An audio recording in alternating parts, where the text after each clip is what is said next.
ओम नमः शिवाय। जय माता।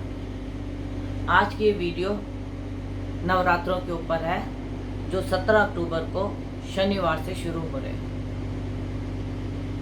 17 अक्टूबर शनिवार चित्रा नक्षत्र में हमारे नवरात्रे शुरू हो रहे हैं। माँ कैलाश पर्वत से धरती पे विचरण करेगी और सबके घरों में दर्शन देगी और सबको अपने माँ आशीर्वाद देगी। शनिवार हनुमान जी के दिन माता रानी धरती पे आ रही है और माता को मनाने के लिए जिस तरह हम हर बार नवरात्रे रखते हैं, जो तो नवरात्रे रखते हैं वो रखें, जो अखंड दीपक जलाते हैं वे जलाएं और माँ के साथ एक भैरव का दीपक जरूर जलाना चाहिए। क्योंकि अगर हम वैष्णो देवी जाते हैं तो जब हम माता के दर्शन करते हैं तो जो भैरव के दर्शन नहीं करता तो उसकी यात्रा पूरी नहीं मानी जाती। तो हमें माता के लिए घी का दीपक जलाना है, भैरव जी के लिए हमें तेल का दीपक जलाना है और लाल और पीले आसन पे बैठना है।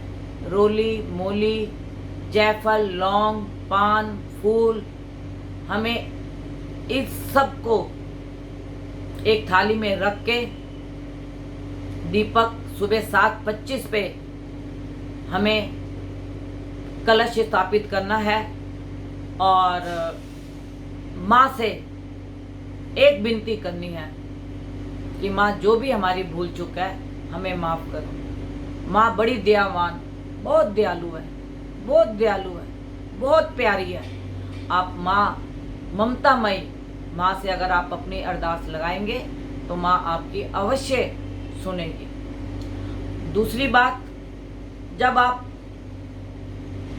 जो जलाते हैं दुर्गा सप्तशती में कीलक, कवच, अर्गला, सिद्ध कुंजिका, यह पाठ है, इनका आप डेली पाठ करें।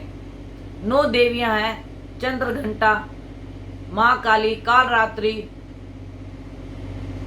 9 देवियों के नामों से हम दुर्गा सप्तशती के पाठ करते हैं।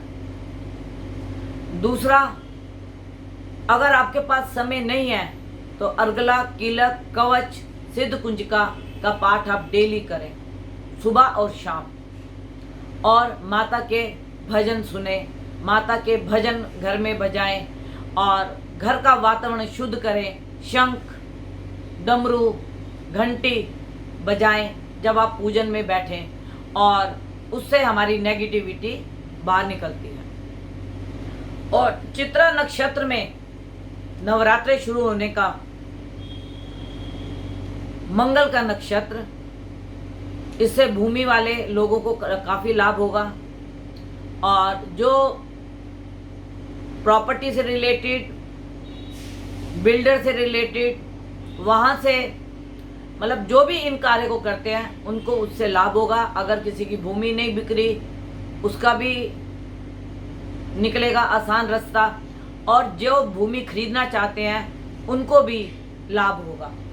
तो चित्रा नक्षत्र मंगल का है और सूर्य भी तुला राशि में प्रवेश कर रहे हैं और शनि की 10वीं दृष्टि तुला राशि पे पड़ रही है और सूर्य की राशि पे पड़ रही है, सूर्य पे पड़ रही है। तो सूर्य पे पड़ने से देश में थोड़ी हलचल, राजनीतिक में थोड़ी हलचल, कुछ नेता अभिनेताओं का हमसे दूर जाना, रोगग्रस्त होना, यह हमें संकेत दिखते हैं। क्योंकि आने की सवारी घोड़ा है, जाने की सवारी भैंसा है और जब रविवार को माँ जाती है तो वो भैंसे की सवारी पे जाती है और भैंसा आपको पता है किसकी सवारी है? यम की। तो हम कई नेता अभिनेता, कई मंत्रियों को अपने से दूर जाता देखेंगे स्वास्थ्य के कारण या अचानक किसी भी कारण उनका जाना निश्चित है। यह उनकी कुंडली पर निर्भर पड़ता है वे उनकी कुंडली के ग्रह या मार्केश या मृत्यु तुल्य कष्ट या अष्टमेश की दशा, किसको क्या दशा चल रही है। दूसरा, मंगल मीन राशि में, शुक्र जो है कन्या राशि में, इनका आपस में सप्तम योग होने के कारण कई मंत्रियों को अपने पद से हाथ धोना पड़ेगा और कई मंत्रियों को उच्च पद मिलेंगे। और 30 अक्टूबर को शरद पूर्णिमा है। शरद पूर्णिमा की रात को हमें खीर बनानी चाहिए और उसकी चंद्रमा की किरणों में उसे रखना चाहिए।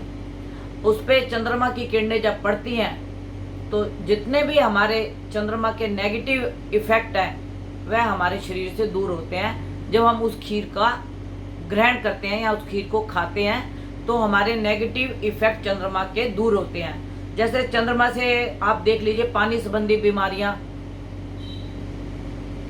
निमोनिया, डिप्रेशन, टेंशन, मन का अशांत रहना, किसी कार्य में स्थिर न रहना, यह सारी जो कार्य हैं हमें चंद्रमा दूषित होने से या चंद्रमा के नेगेटिव इफेक्ट से हमारे को ये मिलते हैं। जब हम इस खीर को ग्रहण करते हैं तो आप ये देखिए कि हमारे ये जो चंद्रमा के नेगेटिव इफेक्ट है वह हमारे दूर हो जाते हैं। और जब हम नवरात्रों में कलश स्थापित करते हैं, उसमें हम नवेद रखते हैं, उसको लाल कपड़े में लपेट के, तो वह 9 दिन तक माँ के चरणों में हमारे रहता है। उसके बाद हम कन्या पूजन करते हैं। तो कन्या पूजन में जब हम नवेद को जो माँ के चरणों में होता है उसको जब हम तोड़ते हैं या उसकी बलि करते हैं तो वह हम अपने कंजकों को प्रसाद के रूप में देते हैं। और हमें बहनों का, कन्याओं का कभी भी निरादर नहीं करना चाहिए, इससे माँ रुष्ट होती है। तो जब हम कन्याओं का पूजन करते हैं तो हमें उनके पांव छूने चाहिए, उनको कुछ द्रव्य देना चाहिए और उनको कोई गिफ्ट उपहार तौर पे देना चाहिए। जो 9-10 साल से छोटी कन्याएं होती हैं वह माँ के रूप में, कंजक के रूप में हमारे घर में किस रूप में आती हैं आपको और हमें किसी को भी नहीं मालूम। तो जब हम उनका पूजन करते हैं तो माँ उससे काफ़ी तृप्त होती है। तो मेरा आप सबसे यही निवेदन है और मैं आप सबसे यही निवेदन करूंगी कि एक कोरोना जैसी जो बीमारी हमारे देश में आई है, उम्मीद तो थी कि 23 सितंबर के बाद, राहु के परिवर्तन के बाद यह बीमारी चली जाएगी, लेकिन अभी तक इसका प्रकोप बढ़ ही रहा है, कम नहीं हो रहा, क्योंकि इसकी कोई दवाई नहीं निकली। इसकी एक दवाई तो ये है कि हमें प्रिकॉशन लेना है, मास्क लगाना है, डिस्टेंस मेंटेन करना है, भीड़ वाले स्थानों में नहीं जाना। अभी नवरात्रों में मुझे लगता है कहीं पंडाल नहीं लगेंगे, हमें अपने घर में ही पूजन करना है, अपने घर को ही शुद्ध करना है। हमें अपना खुद का ध्यान खुद रखना है। अगर हम अपना ध्यान खुद रखेंगे तो हम स्वस्थ रहेंगे। अगर हम अपना ध्यान नहीं रखेंगे और डिस्टेंस मेंटेन नहीं करेंगे, मास्क नहीं लगाएंगे, तो बीमारी हमें घेरेगी और हम अपने प्रियों से दूर हो जाएंगे, हमारे प्रिय हमसे दूर हो जाएंगे। तो इसके लिए मैं आप सबसे हाथ जोड़ के विनती करती हूँ कि इस चीज़ का आप ध्यान रखें। माता रानी आपके घर में खुशियाँ बरसाए, सबका परिवार खुश रहे, खुशियों से भरा रहे, हरा भरा रहे, माता रानी सबको आशीर्वाद दे, यही मेरी आपसे विनती है। अगली वीडियो में का आप इंतज़ार कीजिए। अगर आपको मेरी वीडियो अच्छी लगे इसको लाइक कीजिए, सब्सक्राइब कीजिए, नोटिफिकेशन का बटन दबाइए। आपको अगली आने वाली वीडियो आपको समय से पहले आपको मिलेगी। और जो भी आगे आने वाले ग्रह परिवर्तन होंगे या जो भी स्थिति ग्रहों की होगी उसके बारे में आपको मैं समय समय पर बताऊंगी। धन्यवाद।